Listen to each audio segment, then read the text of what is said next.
Hello दोस्तों, स्वागत है आपका हमारे न्यू यूट्यूब चैनल पर। अभी तक जैसे कि हम डिटरमिनेंट्स यानी सारणिक के कुछ क्वेश्चन किए हैं। हमारे 4 लेक्चर आपके पास उपलब्ध हो चुके हैं। तो अभी तक हम जैसा कि छोटे क्वेश्चन करते आ रहे हैं, अब हम 2 अंकों के यानी 2 बाय 2 के क्वेश्चन करेंगे। अक्सर ये क्वेश्चन 2 अंकों में पूछा जा रहा है। तो क्वेश्चन क्या है कि मान ज्ञात कीजिए किसका, cos x sine x minus sine x cos x, यानी इसका मान ज्ञात करना है। अब वो किया कैसे जाता है ये हम देखते हैं। क्वेश्चन में एक तो ये साइन कॉस का आता है, एक एक्स का आता है, यानी दो क्वेश्चन सेम तरीके से आ सकते हैं, या फिर ये आएगा अर्थात अथवा वो आएगा। अब हम देखते हैं पहला क्वेश्चन ये वाला।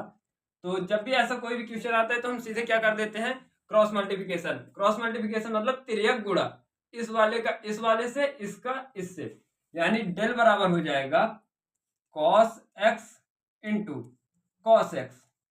बीच में चिन्ह हमेशा माइनस का आता है, तो ये लिखा हमने माइनस, फिर इस साइन एक्स का माइनस साइन एक्स से, तो ये लिखा मैंने sine x into minus sine x. पहले हमने क्या किया, इस कॉस एक्स का गुणा कॉस एक्स से किया, तो क्या है cos x into cos x, फिर इस साइन एक्स का गुणा मैंने माइनस साइन एक्स से किया, तो क्या आया sine x into minus sine x बराबर कॉस इंटू कॉस, तो cos square x minus sine x into sine x, तो क्या हो जाएगा साइन स्क्वायर एक्स। लेकिन उसके पहले हम चिन्ह का गुणा करेंगे, तो माइनस और माइनस क्या हो जाएगा प्लस, फिर साइन का हमने साइन से किया तो क्या आ गया साइन स्क्वायर एक्स।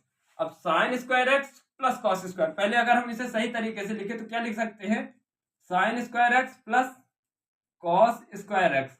अब जैसा कि आप त्रिकोणमिति पर पढ़े ही होंगे ट्रिग्नोमेट्री पर, कि sine square theta plus cos square theta बराबर क्या होता है एक। ये हम वहां पे लिखेंगे कि इसका वैल्यू होता क्या है, तो हम sine square x plus cos square x की जगह में क्या लिख सकते हैं एक। ये रहा हमारा आंसर। यानी कुछ नहीं करना है, जब भी ऐसा 2 अंकों का यानी 2 बाय 2 का कोई भी सारणिक आता है तो और मान निकालने के लिए बोलता है, कुछ नहीं करना, हमें सीधा क्रॉस मल्टीप्लिकेशन करना है, यानी इस वाले अंक का इससे, इस वाले का इससे, बीच में हमेशा चिन्ह माइनस का रहेगा, उसके बाद गुणा करना है और वैल्यू निकालना है। तो ये रहा हमारा आंसर। आप एक बार देख सकते हैं, अगर कहीं भी आपको दिक्कत हो तो आप एक बार कमेंट बॉक्स पे कमेंट जरूर करिएगा। जैसा भी हमने एक उदाहरण देखा था साइन कॉस के लिए, अब दूसरा उदाहरण हम देखते हैं एक्स के लिए। मतलब जब भी ऐसा क्वेश्चन रहेगा कि एक्स का मान निकालना है, कि जब सारणिक में 2 बाय 2 या 3 बाय 3 का रहे और बोल दे कि एक्स का मान ज्ञात करो, तो कैसे किया जाता है हम आगे हम ये देखते हैं।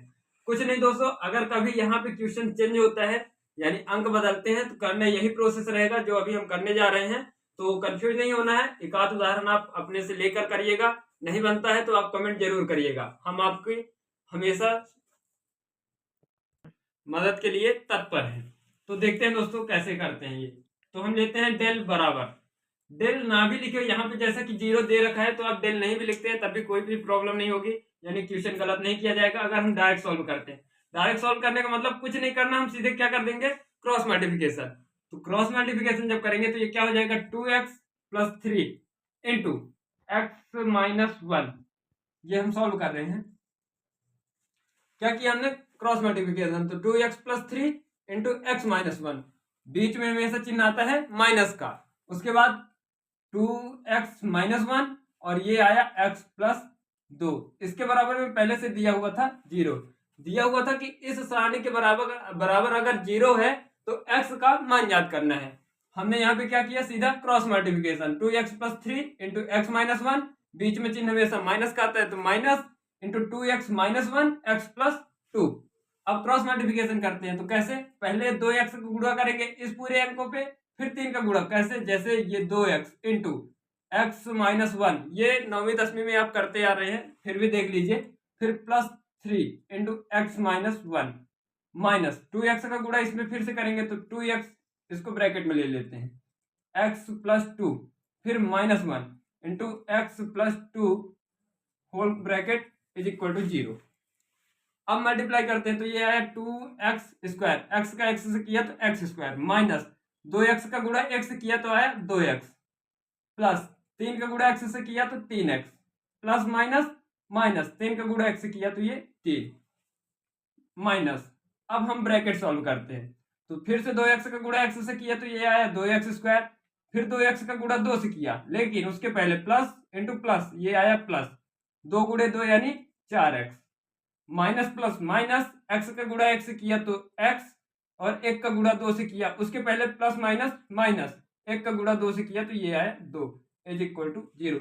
चिन्ह का गुणा जरूर करते रहिएगा। अगर कहीं भी आपने चिन्ह का गुणा नहीं किया तो आपका क्वेश्चन आंसर अर्थात सॉल्व होने में मतलब कोई ना कोई गलती जरूर होगी। तो पहले आप चिन्ह का गुणा करेंगे, उसके बाद ही आगे की प्रोसेस करेंगे। बोथ आप, ये आया 2x² minus 2x plus 3x minus 3।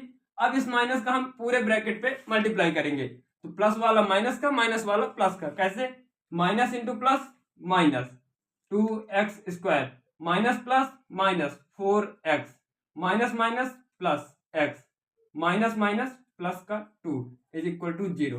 अब हम यहाँ देखते हैं कि क्या घट सकता है, कट सकता है। तो ये देखते हैं हम, 2x से 2x² कट गया, फिर माइनस वाले ऐड हो जाएंगे, प्लस वाले एक साथ हो जाएंगे, मतलब माइनस का 2x और माइनस का 4x, तो कितने हो गए? माइनस का बहुत आप minus 4x, sorry 4 plus 2 is equal to 6 minus 6x, फिर प्लस का 3x प्लस का x, तो ये आया प्लस का 4x minus 3 plus 2, plus minus minus हो जाएगा, तो ये आएगा -1। अब माइनस क्यों आया? क्योंकि माइनस की संख्या प्लस की संख्या से बड़ी थी। प्लस की संख्या 2 थी लेकिन माइनस की संख्या 3 है, यानी माइनस की संख्या बड़ी है, लेकिन इसीलिए चिन्ह माइनस का आया। अब प्लस माइनस माइनस होता है, यानी दोनों अंकों के बीच में क्या होगा? माइनस होगा। तो 3 में से 2 माइनस किया तो क्या आ गया? 1 बराबर 0। अब इन दो प्रोसेस को हम कैसे सॉल्व करेंगे? तो प्लस माइनस माइनस, यानी इन दोनों अंकों के बीच में क्या होगा? पहले तो माइनस होगा, घटेगा, तो 6 और 4 अगर आपस में माइनस करेंगे तो कितना आएगा? 2x। अब ये देखते हैं कि चिन्ह किसका बड़ा है, तो माइनस का बड़ा है कि प्लस का? यहाँ देखते हैं कि माइनस का बड़ा है, तो हमने ये लिखा माइनस, फिर ये -1 बराबर 0। ठीक है दोस्तों, इतना आपको समझ में आ गया होगा ये प्रोसेस कैसे चल रही है। अगले स्टेप पर हम क्या करते हैं कि -2x इज इक्वल टू, इधर माइनस का है, अगर पक्षांतर करते हैं इधर से ये उस पक्ष में जाता है, तो ये माइनस का है तो प्लस का, प्लस का होगा तो माइनस का, तो ये क्या था? माइनस का, तो इधर गया तो ये हो गया प्लस का। बहुत आप यहाँ पे x का मल्टीप्लाई हो रहा है -2 से, अगर पक्षांतर करते हैं, इधर गुणा का रहेगा तो बराबर के उस पर जब भी जाएगा तो वो हो जाएगा भाग में, यानी बटे में। अगर बटे में होता इधर, तब इधर क्या हो जाता? गुणा में। ये चीज जरूर याद रखना कि अगर इधर बराबर के इधर प्लस है तो इधर जाएगा तो माइनस, माइनस है तो प्लस, गुणे में है तो भाग में, और भाग में है तो गुणे में। ये प्रोसेस आपको याद रहनी चाहिए कि जब पक्षांतर करते हैं तो ये कैसे होता है। अब हम इसको करते हैं तो x इज इक्वल टू 1/-2। अब माइनस को हम बटे में नहीं लिखते तो सीधे मध्यांतर में लिख देते हैं, यानी x की वैल्यू क्या आ गई? -1/2। ये प्रोसेस हमारी पूरी रही। अब एक बार मैं आपको फिर से दोबारा रिपीट कर रहा हूँ कि सीधे क्रॉस मल्टीप्लिकेशन किया, माइनस का हमने अंदर गुणा किया, पहले इनको गुणा किया, उसके बाद माइनस का अंदर गुणा किया, फिर जो भी प्लस माइनस का कट रहा हो काट दिया, फिर ऐड किया और पक्षांतर करके सीधे बटे में ला दिया। अब आपको अगर यहाँ कहीं भी दिक्कत हो या इस तरह के क्वेश्चन में कहीं भी दिक्कत होती है तो आप मुझे कमेंट में जरूर करिएगा। ओके दोस्तों, तो आज का हमारा क्लास यहीं पे समाप्त होता है। धन्यवाद दोस्तों, आप सभी का हमारे साथ जुड़ने के लिए।